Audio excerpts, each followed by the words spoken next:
ముగ్గురు చనిపోయారు. వాళ్ళు మన కుటుంబంలో వాళ్ళు కాదా? ए क्या नाम है तेरा? हाँ అశోక్. देखो అశోక్, పుట్టిన వాళ్ళు గిట్టక తప్పదు. మర్తే యార్, వాళ్ళు వీరమరణం పొందారు. వదిలే.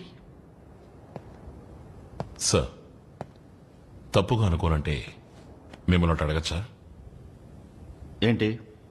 ఇందులో మీ వాటా ఎంత? అశోక్, నువ్వేం మాట్లాడుతున్నావు? ఎంత ధైర్యం ఉంటే నాతోనే ఇలా మాట్లాడతావు? అబద్ధమే భయపడుతుంది, నిజానికి భయం లేదు. రక్త మాంసాల నాతో కలిసి పనిచేసిన వాళ్ళు దారుణంగా నెత్తురోడి చనిపోయారు. ఇందుకు మీరు ఓ కారణమైతే మిమ్మల్ని వదిలిపెట్టను.